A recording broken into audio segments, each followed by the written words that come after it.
Engineer محمد علی مرزا کے live session دیکھنے کے لیے اور ان سے لائیو بات کرنے کے لیے Shahid and Bilal official YouTube channel کو سبسکرائب کریں۔ مسلم علمی کتاب جو ہماری اسلامی بہن ہیں ان کے سوال شروع ہو رہے ہیں۔ 20 نمبر سوال ہے آپ ایک منٹ اپنا شاید بھائی آپ کو کام کرنا چاہتے ہیں وہ کام کر لیں، فارغ ہو کے پھر یہ شروع کر لیں گے۔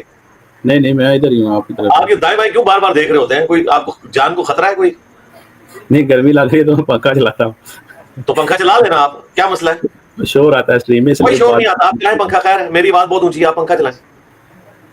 آپ کو کس نے کہہ دیا؟ تسلی سے چلائیں، ٹھیک ہے، کوئی مسئلہ نہیں ہے۔ سوال نمبر 20 ہے ریحانہ سٹرا لکھنؤ انڈیا سے۔ کیا ہم ان رشتہ داروں کو زکوٰۃ دے سکتے ہیں جن کے پاس 7.5 تولے سونے سے تھوڑا زیادہ سونا ہو مگر ان کی مالی حالت ٹھیک نہ ہو؟ مالی حالت کہاں سے خراب ہے جی؟ 7.5 تولے سونے سے زیادہ جب سونا ہے تو وہ تو زکوٰۃ دینے والے ہیں، جو زکوٰۃ دینے والا ہے وہ زکوٰۃ لے گا تو نہیں نا بھائی، نہیں دے سکتے۔ نیکسٹ سوال نمبر 21 ہے سیدہ سسٹر کینیڈا سے۔ یہاں مستحق لوگ نہیں ہیں تو کیا ہم پاکستان میں ایک قربانی پاکستان میں کر سکتے ہیں جو پوری مستحق لوگوں میں دے دی جائے، اور ایک قربانی یہاں کریں جس کا گوشت ہم رکھیں اور رشتہ داروں کو دے دیں؟ آپ کو یہ کس نے کہہ دیا کہ رشتہ داروں کو دینا یا خود کھانا ضروری ہے؟ چاہے تو آپ سارا صدقہ خیرات کر دیں، چاہے سارا اپنے پاس رکھ لیں۔ تو یہ جو 3 حصے کیے جاتے ہیں نا، یہ تو ایک انتظامی معاملہ ہے، قرآن و سنت میں کہیں نہیں آیا کہ آپ نے قربانی کے گوشت کے 3 حصے کرنے ہیں۔ تو آپ جہاں مرضی دیں، آپ کی قربانی ہو جائے گی، بھلے آپ پاکستان میں دیں، سارا گوشت یہاں پہ تقسیم کر دے کوئی، یا ایک بندہ کھا لے، آپ کی قربانی ہو جائے گی۔ اس دن اصل مقصد جو ہے وہ خون بہانا ہے، تو 2 قربانیاں کرنے کی ضرورت نہیں ہے، آپ کی مرضی ہے، بے شک 10 قربانیاں کریں لیکن ایک قربانی کر لینا کافی ہے۔ پاکستان میں کریں ادھر کریں، وہ آپ کی اپنی مرضی۔ جی نیکسٹ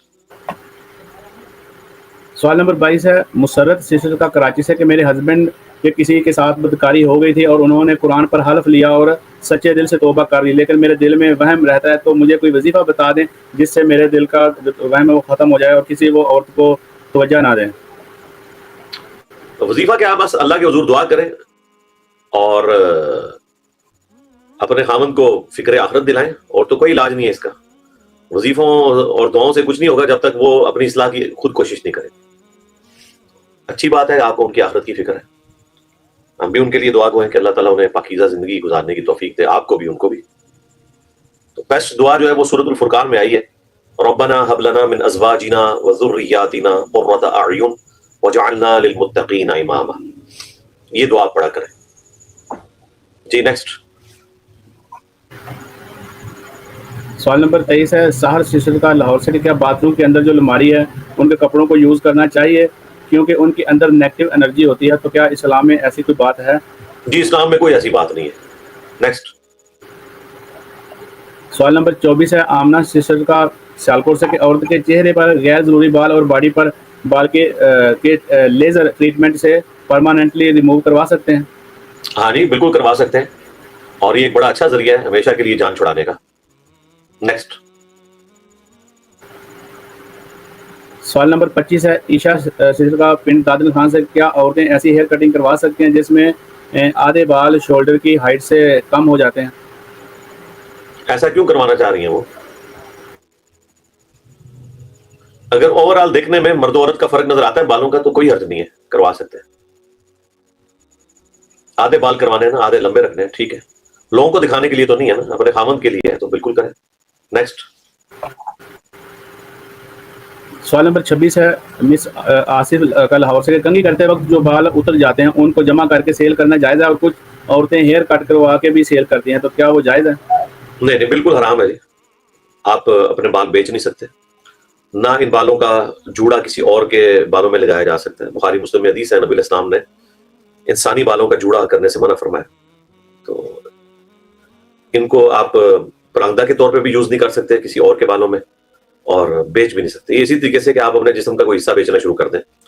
بلڈ ڈونیشن بہت اچھا کام ہے لیکن بلڈ بیچ تو نہیں سکتے، کڈنی ڈونیشن اچھا کام ہے لیکن بیچ نہیں سکتے۔ نیکسٹ سوال نمبر 27 ہے صبا سسٹر کا کراچی سے کہ میرے ہسبینڈ ذہنی مریض ہیں اور مانتے بھی نہیں ہیں، غصہ کرتے ہیں، بار بار نہاتے ہیں، ہاتھ پاؤں دھوتے ہیں، اب میری بچیاں بڑی ہو گئی ہیں، شادی کے قابل ہو گئی ہیں، وہ بھی پریشان ہیں اور ہسبینڈ علاج نہیں کرواتے، وہ مانتے بھی نہیں ہیں، کوئی وظیفہ بتا دیں مجھے۔ دیکھیں وظیفہ کیا بتائیں آپ کو، اس کا علاج ہی کروانا پڑے گا، یہ اوور تھنکنگ والا ایشو ہے، ان کی کاؤنسلنگ کرنی پڑے گی، کوئی ایسا شخص ان کی کاؤنسلنگ کرے جس پہ ان کا اعتماد ہو, پیار محبت سے ان کو سمجھایا جائے, اور اگر میڈیکل ایشو ہے تو علاج ہی کروانا پڑے گا. فی الوقت تو ان کو یہ بتائیں کہ یہ جو آپ اس طریقے سے پانی ضائع کرتے ہیں یہ اللہ کے حضور جرم ہے, حرام کام ہے, یہ شیطانی کام ہے, یہ کوئی نیکی کا کام نہیں ہے جو آپ کر رہے ہیں. تو خوف خدا کریں اور ان چیزوں سے بچیں. باقی وظیفہ ہر مصیبت اور پریشانی کے لیے میں نے 3 وظائف بتائے ہیں. حسبنا اللہ و نعم الوکیل جو صحیح بخاری میں آیا, یا حی یا قیوم برحمتک استغیث جو المستدرک للحاکم میں آیا, اور لا الہ الا انت سبحانک انی کنت من الظالمین یہ سورۃ الانبیاء میں بھی آیا ہے. جامعہ ترمذی میں یہ دعا نبی الاسلام نے سکھائی. نیکسٹ سوال نمبر 28 ہے زینی سسٹر کا یو کے سے کہ میرے بیٹے کو آٹزم ہے اور وہ بیمار ہے اور ہم عمرہ کے لیے جانا اگر چاہیں تو کیا اگر وہ احرام نہ باندھے تو اس کے لیے کوئی گنجائش نکل سکتی ہے؟ کتنی عمر ہے بچے کی؟ عمر یہاں پہ نہیں مل سکتا بتائیے. ہاں تو اس کے اوپر تو کوئی عمرہ واجب نہیں ہے نا. یہ تو نہیں ہے کہ جو آپ کے ساتھ جا رہا ہے تو اس نے لازماً اس نے عمرہ ہی کرنا ہے. آپ کی مرضی اسے عمرہ کروائے نہ کروائے, وہ آپ کی اپنی مرضی ہے. احرام باندھے نہ باندھے کوئی مسئلہ نہیں. عمرہ کرنے تو آپ لوگ جا رہے ہیں نا, تو بچہ ہے. نیکسٹ سوال نمبر 29 ہے نور سسٹر کا سرگودا سے کہ گرمیوں میں گرمی کی وجہ سے 2-3 دفعہ غسل کرنا پڑتا ہے تو کیا بال باندھے ہی ہوں تو اوپر سے پانی بہا کر غسل کر سکتے ہیں؟ ہاں تو اس میں تو کوئی مسئلہ نہیں ہے. وہ تو غسل جنابت ہو یا حیض کے بعد جو غسل ہے اس میں آپ نے پورے جسم کو دھونا ہے. عام جو غسل کیا جاتا ہے اس میں تو آپ کی مرضی, جتنا مرضی غسل کریں, آدھا کریں, پورا کریں, بالوں کے ساتھ کریں, بالوں کے بغیر کریں, وہ آپ کوئی فرض تو نہیں ادا کر رہے, تو آپ ٹھنڈک لے رہے ہیں نا, تو اس کا اس غسل کے ساتھ کوئی تعلق نہیں ہے. نیکسٹ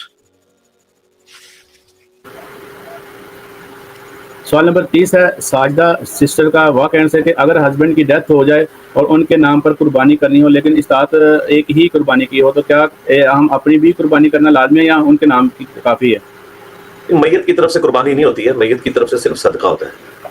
وہ جو ایک حدیث ابو داؤد اور ترمذی میں موجود ہے وہ روایت کمزور ہے, جس میں سیدنا علی کو نبی اسلام نے کہا تھا کہ تم نے میرے بعد میری طرف سے ایک میڈا قربان کرنا ہے. تو وہ روایت کمزور ہے, لیکن اس کے کانٹیکسٹ میں امام ترمذی نے عبداللہ ابن مبارک کا قول نقل کیا ہے کہ میت کی طرف سے قربانی نہیں ہو سکتی لیکن صدقہ ہو سکتا ہے. تو وہ ضروری نہیں آپ نے عید قربان کے دن کرنا ہے, وہ جب چاہیں صدقہ کر سکتے ہیں. لہٰذا میت کی طرف سے قربانی نہیں ہوگی. میت کی طرف سے آپ حج بدل کر سکتے ہیں لیکن قربانی والا کوئی معاملہ نہیں ہے. اور وہ حج بدل بھی اس لیے ہوتا ہے کہ حج اس کے اوپر فرض تھا تو اس کی طرف سے اس کی وفات کے بعد کوئی کر دے, اگر فرض تھا تو قربانی والا معاملہ جو ہے وہ زندوں کی ضرورت ہے. لہٰذا اگر آپ نے قربانی کرنی ہے تو آپ اپنی طرف سے کریں, خاوند کی طرف سے نہ کریں. نیکسٹ سوال نمبر 31 ہے مسز مسعود کا راولپنڈی سے کہ باہر ملکوں میں لوگ ڈاگز رکھتے ہیں اور کپڑے دھونے کے لیے مشین ایک ہی جگہ لگی ہوتی ہے جہاں سب کپڑے دھوتے ہیں, تو بعض اوقات سوکھنے والی جگہ پر کتے کے بال بھی آ جاتے ہیں, تو کیا ایسی جگہ کپڑے سکھانے چاہیے؟ کتے کے بال ناپاک نہیں ہے, کتے کا صرف تھوک ناپاک ہے. ایک خشک کتا ہے وہ آپ کے کپڑوں کے ساتھ لگ جاتا ہے, جسم کے ساتھ لگ جاتا ہے, تو آپ کے کپڑے تو ناپاک نہیں ہوں گے. کتے کا صرف تھوک ناپاک ہے, جو نبی اسلام نے بخاری میں حدیث ہے کہ برتن کو آپ نے 7 دفعہ دھونا ہے, وہ جس برتن میں وہ منہ مارے. باقی جو اس کے جسم کے ساتھ اگر آپ کا جسم ٹچ کرے, کپڑے ٹچ کریں یا اس کے بال ہیں تو وہ ناپاکی والا معاملہ نہیں ہوگا, صرف کتے کے تھوک کا ایشو ہے. ان شارٹ یہ ہے کہ کوئی ایشو نہیں ہے, جو آپ پوچھ رہے ہیں اس میں کوئی نہیں ہے مسئلہ. نیکسٹ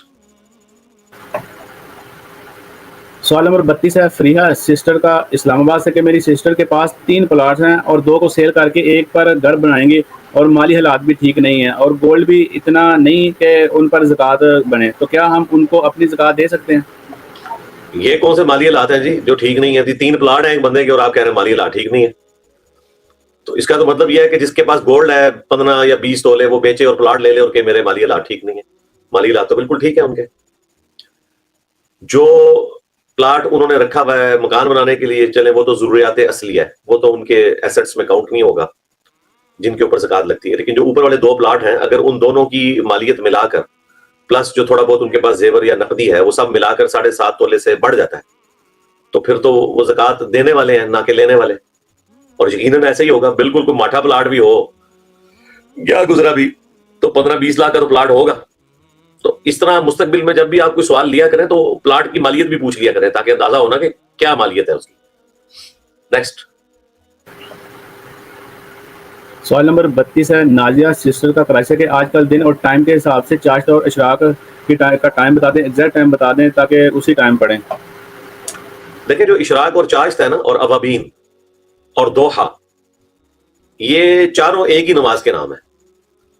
جب سورج بلند ہوتا ہے تو اشراق کی نماز کہلاتی ہے وہ. چاشت کا لفظ تو ظاہر ہے اردو میں استعمال ہوتا ہے، عربی میں تو چھ ہوتی نہیں ہے. عربی میں دوحہ کا ورڈ یوز ہوا ہے، یعنی دن جب روشن ہوتا ہے. تو اشراق، دوحہ، چاشت، اوابین، صحیح مسلم میں دوحہ کا ورڈ بھی آیا اور اوابین کا ورڈ بھی آیا اسی نماز کے لیے. اس کے لیے جو مسلم شریف میں حدیث ہے وہ افضل وقت ہے جب سورج خوب بلند ہو جائے. حتیٰ کہ مسلم شریف میں الفاظ ہے کہ جب اونٹنی کے بچے کے پاؤں زمین کی تپش کی وجہ سے جلنے لگے تو وہ افضل وقت ہے. یعنی آلموسٹ آج کل آپ سمجھ لیں 10 بجے کے قریب یہ افضل وقت ہے. لیکن ٹائم تو سورج نکلتے ہی 10 منٹ کے بعد آپ پڑھ سکتے ہیں. ہمارے جہلم شہر میں آج کل جو طلوع آفتاب ہے وہ آلموسٹ 4:58 کے قریب ہے. تو تقریباً آپ سمجھ لیں 5:10 پہ آپ اشراق کی نماز پڑھ سکتے ہیں. اور اسی کو چاش بھی کہتے ہیں، اسی کو ابین بھی کہتے ہیں. کم از کم 2 نفل ہے، زیادہ سے زیادہ جتنے مرضی پڑھیں. کراچی میں تقریباً 40 منٹ ایڈ کر لیں، کیونکہ کراچی میں میرا خیال ہے آج کل طلوع آفتاب جو ہے وہ شاید 5:35-40 پہ ہو رہا ہوگا. تو جب بھی طلوع آفتاب ہو اس کے آپ 15 منٹ کے بعد آلموسٹ 10 سے 15 منٹ اشراق کی نماز پڑھ سکتے ہیں. نیکسٹ سوال نمبر 34 ہے عرفہ سسٹر کا سیالکوٹ سے کہ ہمارے رشتے دار ہیں، انہوں نے اپنی وائف کو پریگنینسی میں 3 الگ موقع پر 3 طلاق دیا اور انہوں نے یونین کونسل میں بھی طلاق کا نوٹس دیا 3 دفعہ. تو کیا پریگنینسی میں 3 طلاق پہ رجوع ہو سکتا ہے؟ انہوں نے فتویٰ لیا ہے کہ پریگنینسی میں طلاق نہیں ہوتی، رجوع ہو جاتا ہے بچہ پیدا ہونے سے پہلے. نہیں، کوئی ایسا فتویٰ نہیں ہے. پتہ نہیں کس نے فتویٰ ان کو دیا. بالکل ایسا نہیں ہے، طلاق ہو گئی ہے ان کی. نیکسٹ سوال نمبر 35 ہے عتیقہ سسٹر کا USA سے کہ کیا ایسی کمپنی میں جاب کرنا جائز ہے جو جس کمپنی نے لون لیا اور انٹرسٹ پے کر رہی ہو؟ اگر تو وہ جاب ٹھیک ہے، اس میں کوئی حرام کام نہیں ہے، پلس جو پروڈکٹ اس میں انوالو ہے وہ درست ہے، تو پھر تو آپ جاب کر سکتے ہیں. یہ تو اوور آل پوری دنیا کا نظام سودی ہے اس حوالے سے. ہاں اگر وہ خود سودی کام کر رہے ہیں، سود پہ لوگوں کو قرضے دیتے ہیں، ایکسپلائٹ کرتے ہیں، پھر تو آپ جاب نہیں کریں گے جس طرح بینک کی جاب ہے. لیکن اگر کاروبار ان کا کوئی اس طریقے سے ہے کہ 30% یا 40% ایکویٹی ہے، باقی ڈیٹ اٹھایا ہوا ہے انہوں نے، تو یہ تو کاروبار کا سلسلہ پوری دنیا کے اندر ہی رائج ہے اس وقت. اللہ کرے کہ اس سودی سسٹم سے جان چھوٹے، آپ کی جاب بہت درست ہوگی. نیکسٹ سوال نمبر 36 ہے عیشا سسٹر کا گجرانوالہ سے کہ میرے اور میرے سابق شوہر کی مرضی سے طلاق ہوئی تھی لیکن وہ ہمارے رشتہ دار تھے، تو میں نے اپنے والدین سے طلاق کو 1 ماہ تک چھپا کے رکھا. تو کیا مجھے والدین سے یہ بات چھپانے پر گناہ ملے گا؟ وہ چلے، آپ تو بات ختم ہوگی نا، طلاق ہو گئی نا، آپ تو بتا دیا نا. اس کے بعد کیا کرنا ہے وہ بتائیں نا. مطلب اس سے وہ کیا نکالنا چاہ رہے ہیں؟ ٹھیک ہے آپ بتا دیا ہے، ٹھیک ہے غلطی ہو گئی، ٹھیک ہے. اس کے بعد کوئی ایسا نہ کام ہو جائے کہ جس کی وجہ سے کوئی شریعت ٹوٹتی ہو. مثلا طلاق کے بعد جو آپ نے عدت گزارنی ہے، تو عدت تو آپ نے اسی طریقے سے کاؤنٹ کرنی ہے نا. یہ نہ ہو کہ عدت کے اندر ہی آپ نکاح کر بیٹھے. اس قسم کی وہ غلطی نہیں ہے تو بس ٹھیک ہے. نیکسٹ سوال نمبر 37 ہے بنت عائشہ سسٹر کا گجرانوالہ سے کہ مخصوص ایام ختم ہونے کے بعد غسل کیا اور پھر 10 دن کے بعد پھر پیریڈ شروع ہو گئے، تو اس پر کیا حکم ہوگا؟ ایسے پہلی دفعہ ہوا ہے تو نماز پڑھ سکتے ہیں اس میں؟ ارے پہلی دفعہ ہوا ہے نا، تو اب اس کا علاج کروائیں نا. یہ وہ والا معاملہ نہیں ہے جو ریگولر بیس کے اوپر ہے. یہ جو پیریڈ اس قسم کے ڈسٹرب ہوئے ہوتے ہیں اس میں آپ نے نماز پڑھنی ہوگی، تو علاج کروائیں، اس کا میڈیکل علاج ہوتا ہے. نیکسٹ 38 نمبر سوال ہے صفا سسٹر کا فیصلہ آباد سے میزان انویسٹمنٹ پر پروفٹ آتا ہے تو اس پروفٹ کو صدقہ کرنا ضروری ہے؟ اگر ہے تو کتنا صدقہ کرنا چاہیے اپنا مال پاک کرنے کے لیے؟ یہ میزان بینک جو کہ اسلامک بینک ہے تو اس کا پروفٹ تو حلال ہے نا، وہ تو بالکل درست ہے. نیکسٹ سوال نمبر 39 ہے سائمہ سسٹر کا کینیڈا سے کہ یہاں اسلامک بینک نہیں ہے تو کیا 10 سال مورٹگیج پر گھر لے سکتے ہیں؟ یہاں فکس مورٹگیج ہے، انٹرسٹ ریٹ بڑھتا بھی نہیں ہے، اسلامک شریعت کے مطابق ہے اور خریدنے والا بیچنے والا متفق ہوتے ہیں، اور یہاں بچوں کے شوہر سے ملاقات گھر سے بچوں کے شوہر کی وجہ سے گھر سے نکال دیتے ہیں ہمارے لوگ، تو کرائے پر رہنا بڑا مشکل ہے. بارہ جی وہیں کسی عالم سے کوئی فتویٰ لے لیں, میرے نازک کندھوں کے اوپر اپنی کسی غلطی کا بوجھ نہ ڈالیں پلیز. نیکسٹ. سوال نمبر 40 ہے عیشا سسٹر کا, فیصلہ آباد سے, کہ بچوں میں 16 سال کی لڑکی اور 17 سال کے لڑکے نے اکیلے میں کہا کہ ہو کہ اللہ کو حاضر جان کے ہم ایک دوسرے کو نکاح میں قبول کرتے ہیں, تو وہاں تو کوئی گواہ بھی نہ ہو, تو ایسے نکاح ہو جائے گا؟ جی گواہ بھی ہوں, حق مہر بھی ہوں, تب بھی نکاح نہیں ہوگا جب تک لڑکی کے باپ کی یعنی ولی کی اجازت نہیں ہے. بالکل فراڈ ہے, اس طرح کے کوئی نکاح نہیں ہوتے. نیکسٹ. آخری سوال ہے جی, سوال نمبر 41 ہے ام ایان سسٹر کا, وہ کہہ سکے اگر ہم قبر پر خود گھاس اور پودے لگائیں تو کیا اس قبر والے کو عذاب نہیں ہوگا؟ اللہ سے امید کریں. باقی یہ ہے کہ سال ثواب والا معاملہ کرنا ہے. جو نبی اسلام کی طرف واقعہ ایک آیا ہے, بخاری مسلم میں رپورٹ ہوا, اس میں تو نبی اسلام کی دعا کی برکت ہی کی وجہ سے تخفیف ہوئی ہے. مطلقاً اس میں اس طرح کا ذکر نہیں ہے کہ کوئی بھی اس طرح ٹہنی جو ہے وہ درخت کی توڑ کے لگائے گا تو تخفیف ہوگی. یہ نبی اسلام کے ہاتھوں کی برکت ہے. آپ کو جو طریقہ بتایا گیا ہے وہ ہے میت کی طرف سے صدقہ اور خیرات کرنا ہے, اور میت کے لیے دعائیں مغفرت کرنی ہے, اس سے اس کو فائدہ پہنچ